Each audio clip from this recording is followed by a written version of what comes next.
Mpenzi mtazamaji na msikilizaji wa Sauti ya Marejeo Ministry, karibu tena katika mfululizo wa masomo ambayo tumekuwa tukijifunza.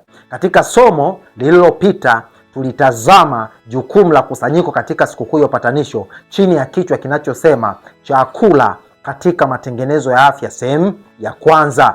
Tukaona maana ya kiasi ni kuachana kabisa na vyakula vinavyoudhuru, na tukaona hivi vyakula vinavyoudhuru ni dhambi na hatupaswi kuvitumia katika mazingira yoyote yale, na tunapovitumia tunatenda dhambi, kwa sababu tuliona katika kitabu cha Waebrania sura ya 12 mstari wa 4, hamjafanya vita bado hata kumwagika damu mkishindana na dhambi, na dhambi haina udhuru. Unaposoma kitabu cha Pambano Kuu sura ya 29 inasema dhambi ni mvamizi, hata kuwepo kwake au chanzo cha dhambi hakujulikani. Hata shetani alipotenda dhambi haelewi jinsi ambavyo dhambi ilimvamia, lakini mjumbe wa Mungu anaendelea kufafanua kuitolea udhuru dhambi ni kuitetea. Kwa hiyo tuliona hivi vitu vinavyodhuru kabisa. Mjumbe wa Mungu alitumia neno la Kiingereza na Biblia imetumia neno la Kiingereza forbidden. Ni kitu ambacho Mungu amekataza kabisa na haruhusu katika mazingira yoyote, na neno hilo lilitumika katika tunda ambalo Adamu na Hawa walizuiliwa katika bustani ya Edeni. Kwa hiyo tukaangalia vyakula vya namna hiyo, tukatazama ni nguruwe na aina zake. Unapotazama katika kitabu cha Mambo ya Walawi sura ya 11, lakini pia hatukuangalia tu kwa habari ya chakula, tukaangalia hata vinywaji kama chai, vinywaji kama tumbaku. Nakumbuka chai ni mmea na mara nyingi huwa unasagwa na kutengenezwa katika namna ya unga na kuwekewa maji na kuchemshwa. Kwa hiyo unapozungumza chai, simaanishi tu kile kimiminika, lakini chanzo kinachotumika katika kutengeneza chai ambao ni mmea wa chai, lakini pamoja na tumbaku, lakini pamoja na bia, mvinyo na vileo vingine vya namna yote havitakiwi kutumika kwa kiasi, bali kuachwa kabisa, kwa sababu hayo ni mazoea ya kuendekeza dhambi. Na tukatazama mifano mbalimbali ambapo watu wa Mungu waliletwa katika jaribio la kuweza kuvitumia vitu hivyo, na mtu ambaye ni kielelezo chetu ni Danieli pamoja na wenzake Shadrach, Meshach pamoja na Abednego. Waliwekewa nyama za wanyama najisi ambazo Musa alikuwa akisimama kama nabii kwa wakati wao kwa wana wa Israeli, na akawaelekeza hao wanyama watakiwi kutumiwa kabisa katika mazingira yoyote yale. Kwa hiyo Danieli tunaona alisimama imara, kama tulivyotazama katika kitabu cha Mashauri juu ya afya na lishe, Counsels on Diet and Food, ukurasa wa 29, ukurasa wa 30, 31 hadi 32 katika kipindi kilichopita. Lakini pia tukaendelea kupiga hatua kutazama maana ya kiasi katika swala zima la chakula, kwa sababu tumetoka kuangalia kipengele cha kwanza ya kwamba kiasi ni kuachana kabisa na vitu vinavyodhuru. Ndivyo hivyo ambavyo tumevitazama, na anaendelea kusema na kutumia kwa busara kile kitiacho afya.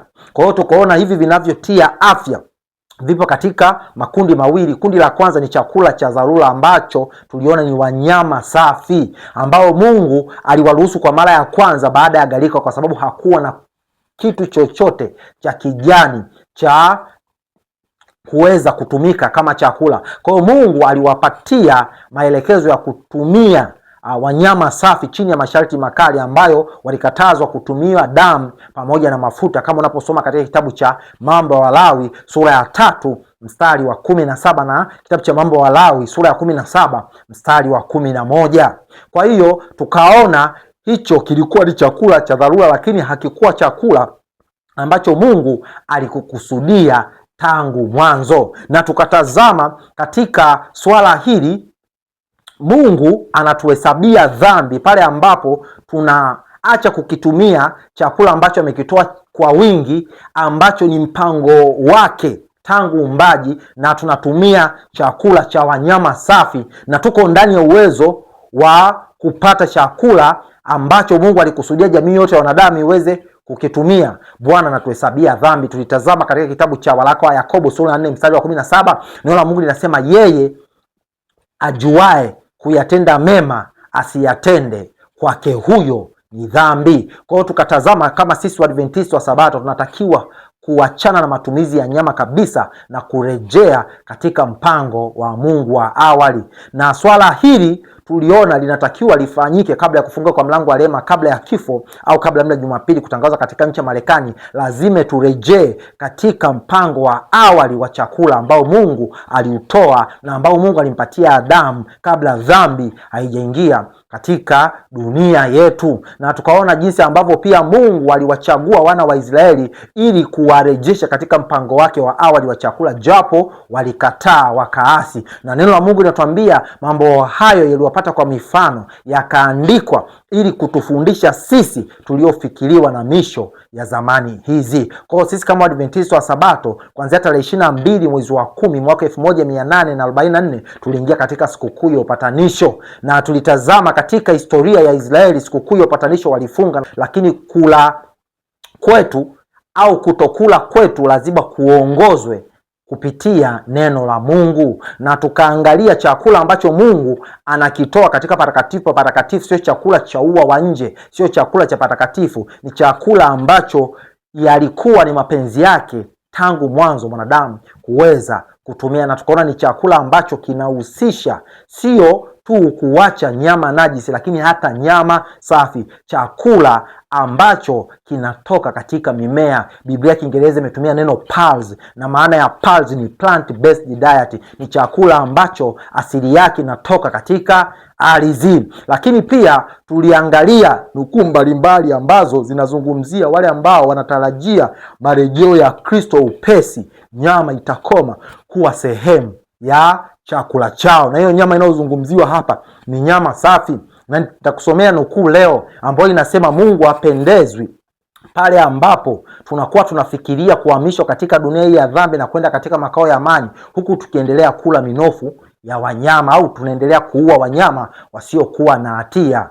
Kwa hiyo nyama si chakula sahihi kwa Mwadventista msabato kwa wakati huu tunaoishi, kwa sababu vyakula vya asili vipo vingi. Vyakula vinavyotoka katika ardhi vyenye asili ya mimea vipo vingi sana. Kwa hiyo tunapotumia nyama tunatenda dhambi. Japokuwa nuru ya nyama safi na nuru ya nyama najisi ni tofauti, lakini tu hatutakiwi kuacha nyama, tunatakiwa na kuacha mazao mengine ya wanyama. Naposema mazao ya wanyama, nahusisha mayai, nahusisha maziwa, nahusisha jibini, nahusisha siagi, pamoja na mazao mengine yote tunatakiwa tuyaache hatua kwa hatua. Kwa sababu kwanza tuliangalia hatua ya kwanza ni kuachana kabisa na wanyama najisi ambao ni dhambi na utakiwa kutumia katika mazingira yoyote yale. Lakini tukaona hatua ya pili ni wanyama safi ambayo tunaweza tukaitumia pale inapobidi, kama Nuhu alivyoitumia wakati wa dharura baada ya gharika. Lakini pale ambapo tuna chakula ambacho Mungu alikusudia tukitumie tangu mwanzo, chakula cha mimea, tukakiacha tukatumia nyama safi, tunahesabiwa dhambi. Lakini hatua nyingine ambayo tutaiangalia leo ni mazao au vyakula vyote vinavyotoka kwa wanyama. Nitahusisha maziwa, nitahusisha mayai, nitahusisha siagi, nitahusisha jibini. Hivi navyo vyote tunatakiwa kuviacha. Kwa hiyo napenda kukaribisha katika somo la leo chini ya kichwa kinachosema chakula katika matengenezo ya afya, sehemu ya pili. Lakini ningependa kukualika, ikiwa una fursa ya kupiga magoti utapiga magoti, ikiwa una fursa ya kusimama utasimama, na ikiwa una fursa ya kukaa hapo ulipo fanye hivyo tunapoenda kumwomba Bwana. Binafsi nitapiga magoti. Baba yetu wa mbinguni, tunakushukuru kwa fursa hii. Tunakusihi Roho wako Mtakatifu aweze kuwa pamoja nasi, atusaidie kuyaelewa maneno haya yanayotoka kwako katika kiti cha enzi kutoka patakatifu na kuyaleta katika maisha, ili tuweze kutakaswa katika ukweli huu na kuandaliwa kusimama katika sikukuu ambayo iko mbele yetu. Naamini umesikia na utatenda sawasawa na mapenzi yako, kwa jina la Yesu Kristo, amina. Unapotazama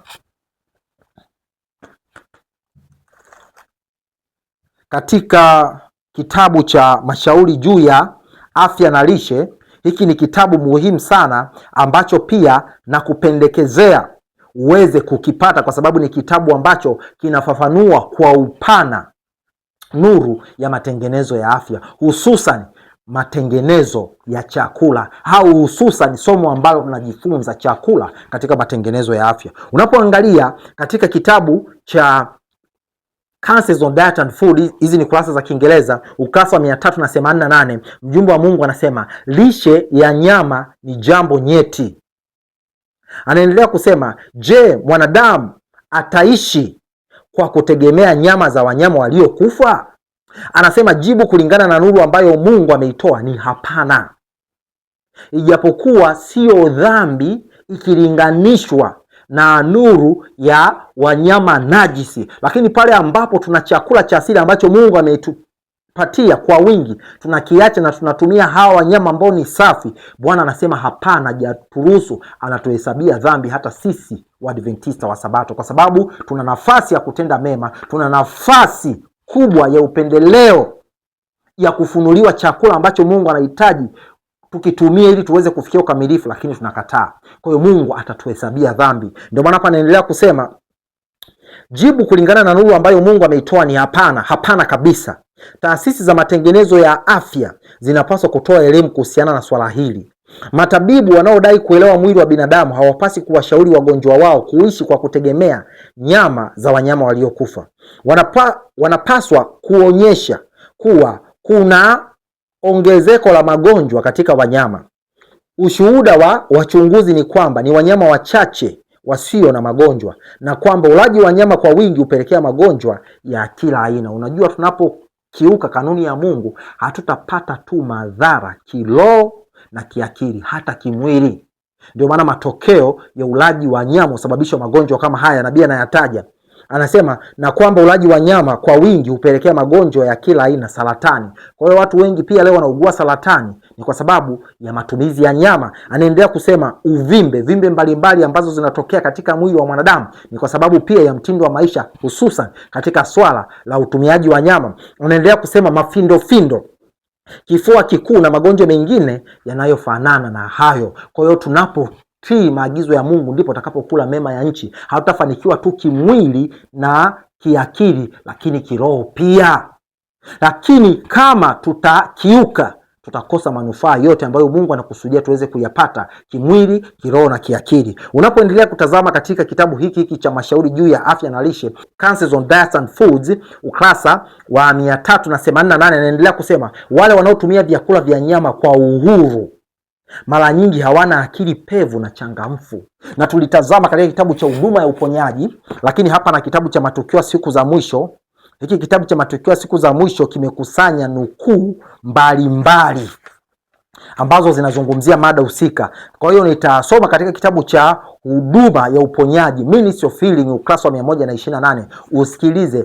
Akili zetu zinapoathirika kwa kutumia nyama au chakula ambacho Mungu ametukataza, hatutaweza kuwa katika nafasi ya kushinda dhambi, kwa sababu tutakosa uwezo mzuri wa kupambanua kati ya mema na mabaya. Mjumbe wa Mungu anasema chochote kinachozuru afya sio tu kwamba kinapunguza nguvu za mwili, bali hupelekea kuzoofisha nguvu za akili na za uadilifu.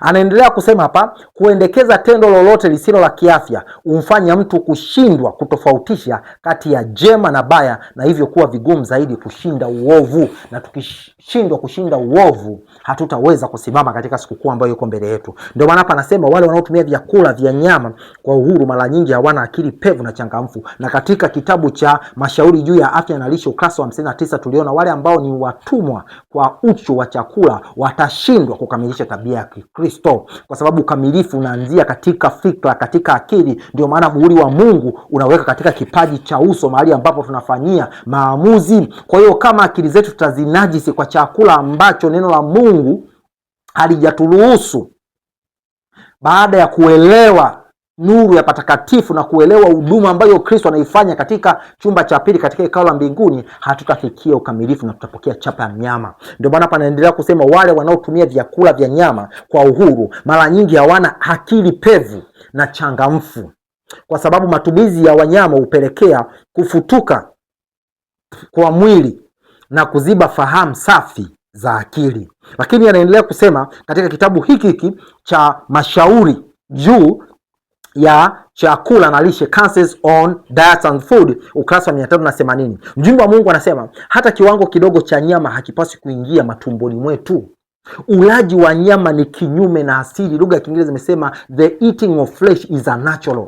Kwa hiyo hata kipindi Mungu anampatia Nuhu ilikuwa ni kwa sababu ya dharura alipomruhusu wanyama safi, lakini haukuwa mpango wake tangu mwanzo, kwa sababu hilo swala ni kinyume na asili. Ndio maana panaendelea kusema hata kiwango kidogo cha nyama hakipaswi kuingia matumboni mwetu. Na tuliona nyama ni zaidi ya nyama ya ng'ombe, ni zaidi ya nyama ya mbuzi. Nyama huhusisha pia hata samaki na dagaa. Tulitazama katika kitabu cha Wakorintho wa kwanza 15:39 ya kwamba nyama yote si nyama moja, ila nyingine ni ya mwanadamu, nyingine ni ya hayawani, nyingine ni ya ndege, na nyingine ni ya samaki. Ndio maana hapa naendelea kusema tunapaswa kurejea katika mpango wa Mungu wa awali katika kumuumba mwanadamu.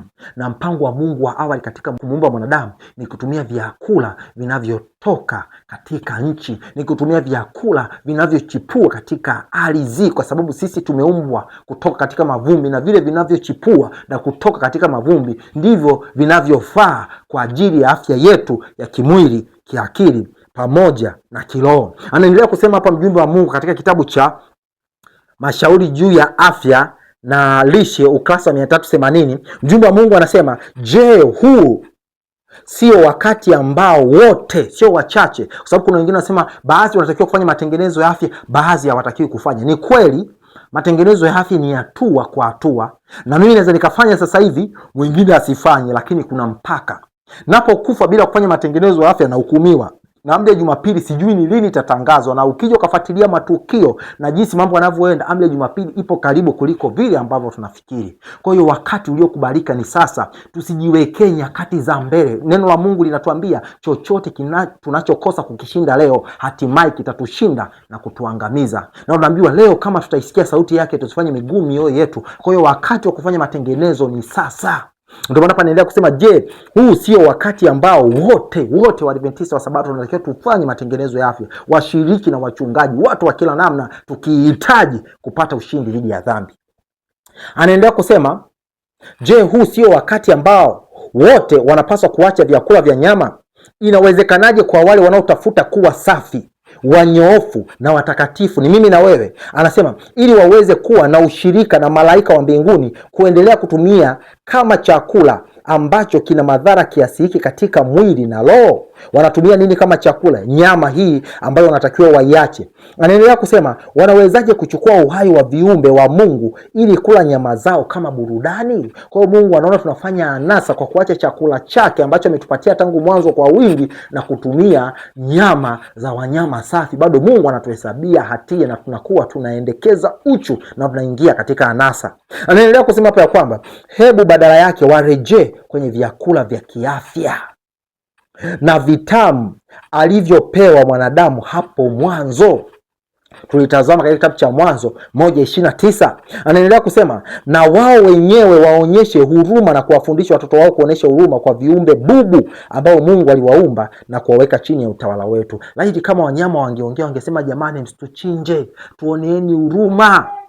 Lakini kwa sababu wanyama hawaongei, tuna fursa ya kuweza kuwachinja na kuwaua na kufanya kama tunavyotaka, lakini Bwana atatusimamisha hukumuni.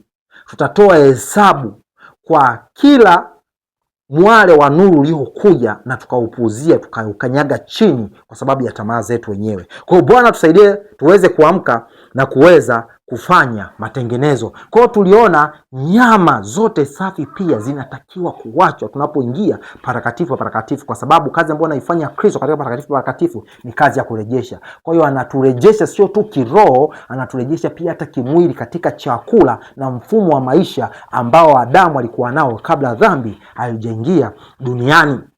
Unapotazama katika kitabu cha Matukio ya Siku za Mwisho, hii ni tulisoma katika kitabu cha Selected Messages 287, lakini nitairudia katika hiki kitabu cha Matukio ya Siku za Mwisho, japokuwa ukitaka kuifuatilia kwa kina utasoma Selected Messages gombo la 3 ukurasa wa 287, iliandikwa mwaka 1881.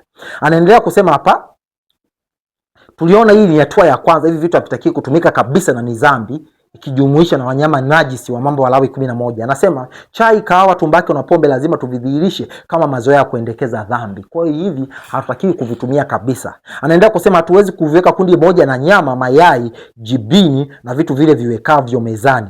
Hivi havipaswi kuwekwa mbele kana kwamba ndio mzigo wa kazi yetu. Vile vya kwanza, yaani chai, kahawa, tumbako, bia, mvinyo na vinywaji vyote vyenye vileo havipaswi kutumia kwa kiasi, bali kuachwa kabisa. Kwa hiyo hapa kuna vitu vingine ametaja ambapo ni nyama, mayai, siagi, jibini.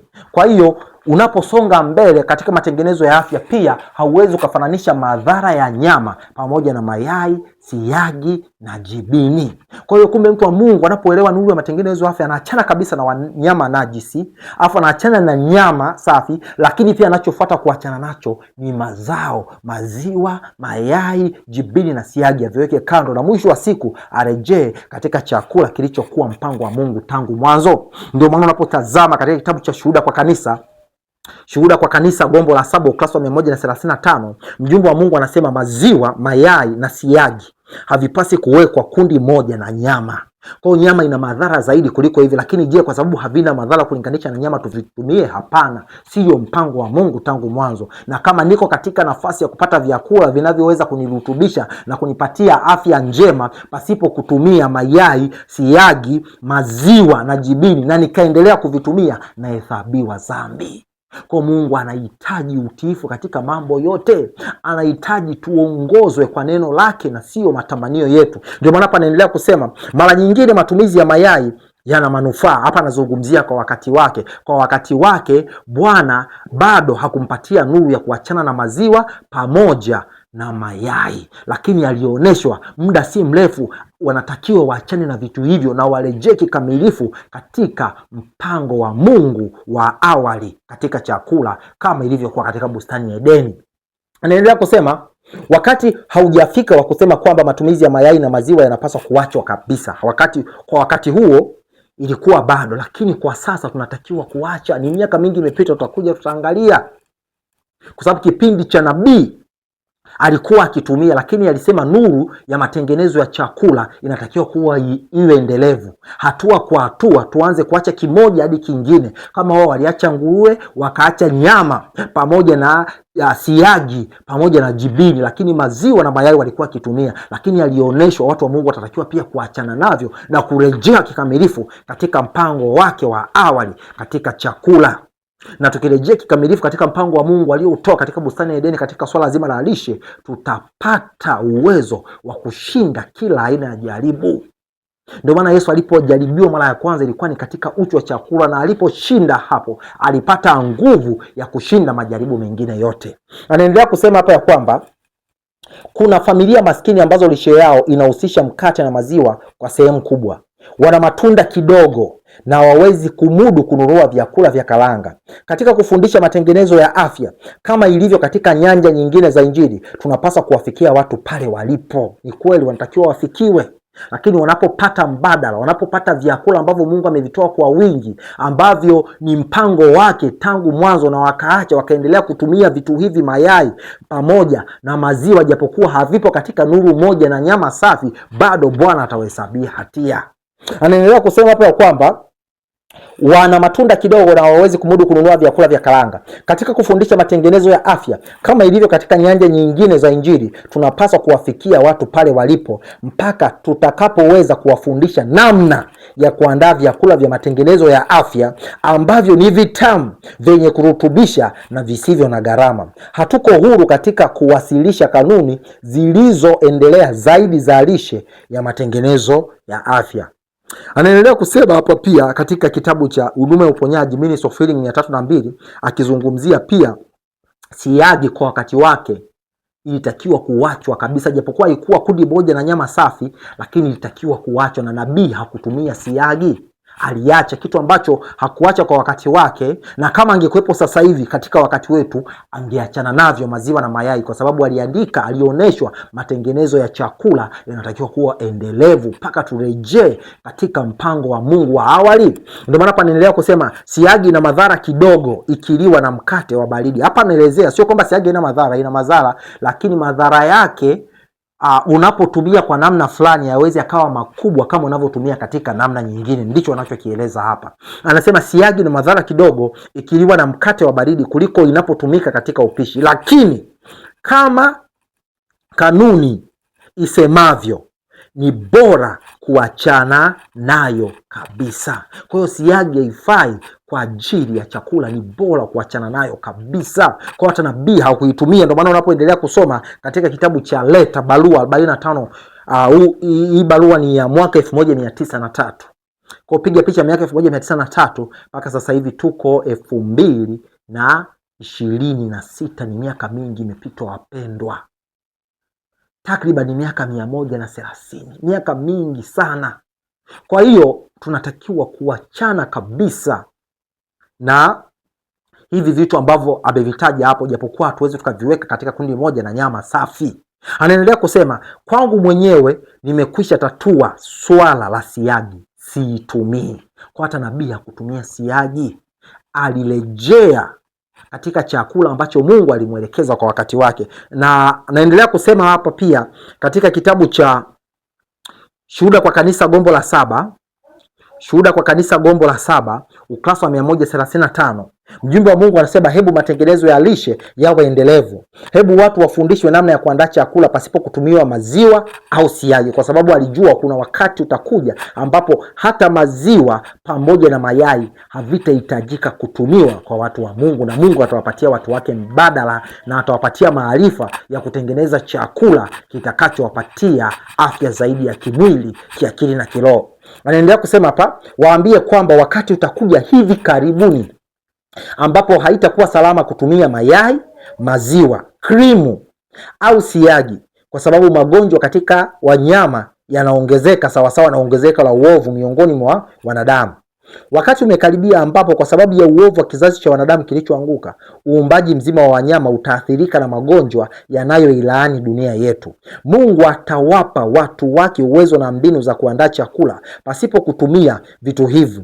Hebu watu wetu waachane na mapishi yote yasiyo ya kiafya. Lakini hapa nabii anazungumzia ni kweli wakati utakuja, kwa wakati wake aliona wakati utakuja ambapo maziwa, mayai, siagi na cream tutaviacha, lakini jibini ilikuwa ina madhara zaidi hata kulinganisha na siagi na maziwa na mayai. Na hata kwa wakati wake hakuruhusu watu watumie jibini, hakuruhusu jibini ingie tumboni. Kwa hiyo kile ambacho nabii alitumia ilikuwa ni maziwa na mayai, lakini sio kwamba alisema hatatakiwa kutumia hivyo siku zote, au alisema watu wanatakiwa kutumia maziwa na mayai siku zote. Hapana, alioneshwa watu watatakiwa kuachana kabisa pia na maziwa na mayai. Hata yeye angekuepo katika wakati wetu au katika vizazi vya karibuni vilivyopita, bado asingetumia maziwa na mayai, kwa sababu matengenezo ya afya yangemfikisha pale palipokuwa kusudio la Mungu tangu mwanzo. Ndio maana panaendelea kusema katika kitabu cha Shuhuda kwa Kanisa Gombo la 2 ukurasa wa 68, mjumbe wa Mungu anasema, jibini kamwe haipasi kuiwekwa tumboni. Kwa hiyo mjumbe wa Mungu wa kutumia jibini. Kuendelea kulifafanua hili, unapotazama kitabu cha Huduma ya Uponyaji, hizi ni kurasa za Kiingereza, Ministry of Healing ukurasa wa 302, mjumbe wa Mungu anasema jibini inabaki kuwa na madhara zaidi. Hapa alikuwa akilinganisha kati ya jibini na siagi. Anasema kwa ujumla yenyewe haifai kwa chakula. Kwa hiyo jibini haitakiwi kutumika, lakini pia hata maziwa kwa wakati wetu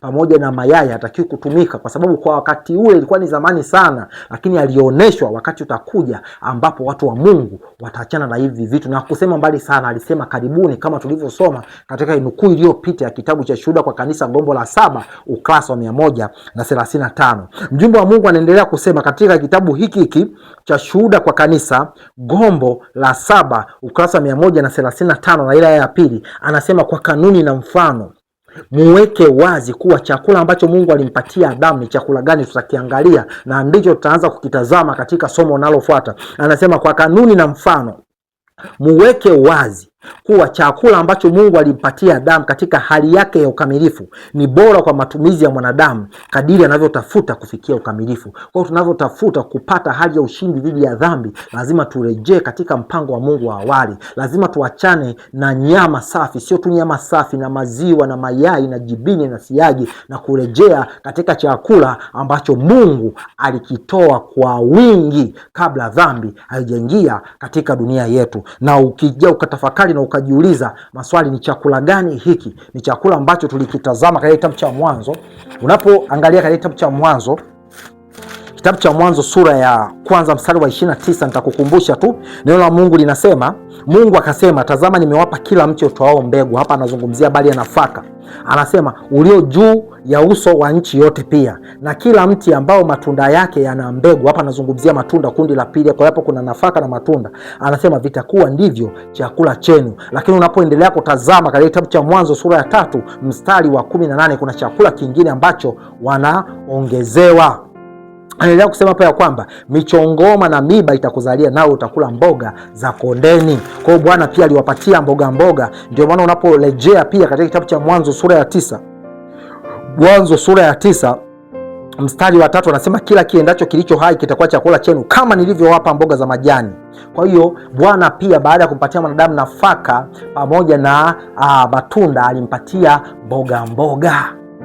Hivi ndivyo vilikuwa mpango wake tangu mwanzo, na ndivyo vyakula ambavyo waaminifu wote wa Mungu wamekuwa wakivitumia, akiwepo nabii mkubwa Musa, lakini pia akiwepo Yohana Mbatizaji aliyeandaa njia kwa ajili ya Yesu mara ya kwanza, ambaye alikuwa ni kielelezo kwetu sisi Waadventista wa Sabato tunaoandaa njia kwa ajili ya ujio wa Yesu mara ya pili. Lazima tuwe na lishe maalum itakayotuwezesha tupate ushindi dhidi ya dhambi na kuakisi tabia ya Mungu kwa ukamilifu zaidi, ili tuweze kuwa na uzoefu wa kuishi pasipokuwa na mwombezi katika ikao la mbinguni. Unapoendelea pia kutazama katika kitabu cha Zaburi 104 mstari wa 14, fungua pamoja nami katika kitabu cha Zaburi sura ya 104, nitasoma na ule mstari wa 14.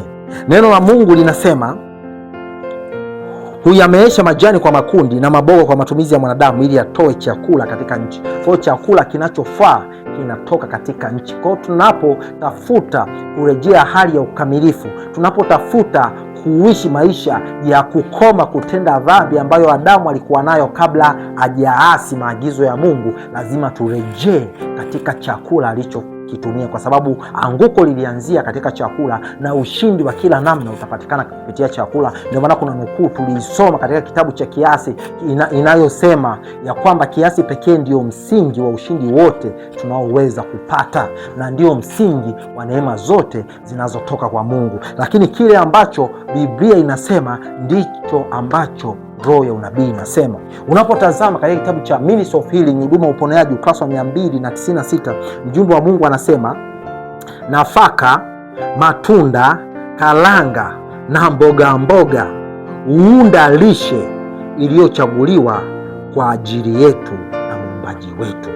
Na ukija ukarejea katika nukuu ambayo tumekuwa tukisoma ya Heavenly Places au katika ulimwengu wa roho, ukurasa wa 33 na ile aya ya 4, mjumbe wa Mungu anasema utakatifu ni mapatano endelevu na ya kudumu pamoja na Mungu. Kwa hiyo Mungu anaponiambia niache kitu fulani, napokaidi moyo wangu unakuwa mgumu na sitapata moyo mpya na sitaweza kufikia ukamilifu. Lakini ninapotii na mpinga shetani, moyo wangu utazidi kuwa mwepesi, moyo wangu utakuwa wanyama, moyo wangu utafurahi kutembea katika maagizo ya Mungu, na mwisho wa siku nitaweza kufikia ukamilifu. Kwa katika kipindi kinachokuja tutaangalia, ijapokuwa tumepewa nafaka kutumia, au ijapokuwa tumepiga hatua, tumeacha hivi vitu vyote, tumeacha nyama, lakini pia tumeacha mayai, tumeacha maziwa, tumeacha siagi na jibini, na tuko katika hili kundi la kutumia nafaka, matunda, karanga na mboga. Je, tunavitumiaje?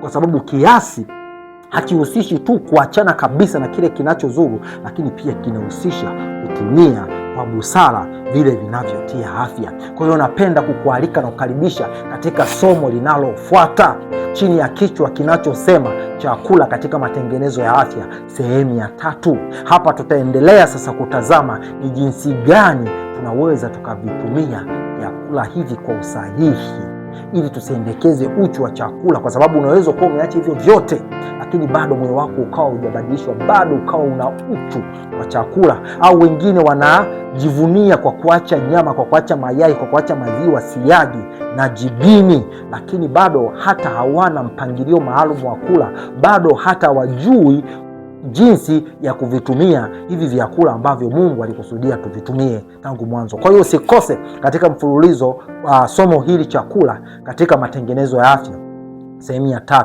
Na nakukumbusha kwa wakati huo ukumbuke kuwa na kalamu yako, ukumbuke kuwa na daftari pamoja na Biblia yako mkononi. Lakini kwa kuhitimisha kipindi hiki na kualika, ikiwa una fursa ya kupiga magoti utapiga magoti, ikiwa una fursa ya kusimama utasimama, ikiwa una fursa ya kukaa hapo ulipo fanya hivyo. Tunapoenda kumuomba Bwana, binafsi nitapiga magoti. Baba yetu wa mbinguni, tunakushukuru kwa wema wako na upendo wako. Asante kwa sababu unatupenda upeo. Tuwezeshe haya tuliyoasikia, utupatie nguvu ya kuweza kuyatekeleza ili tufae kuitwa wana wako, kwa sababu tumekuwa tamasha kwa dunia yetu, lakini kwa malimwengu ambao hawajaanguka dhambini na malaika. Hivyo tusaidie tusikuangushe katika kazi ya mwisho unayoifanya kwa ajili ya wokovu wetu. Tusaidie tuweze kutumia chakula kilicho sahihi ili tuweze kupata akili pevu na changamfu katika kutafakari kweli zako kuu zitakazo tupatie ushindi dhidi ya dhambi na zitakazo tufanya tusimame katika sikukuu ambayo iko mbele yetu. Naamini umesikia na utatenda sawasawa na mapenzi yako. Ndilo ombi langu kwa imani, kwa jina la Yesu Kristo. Amina.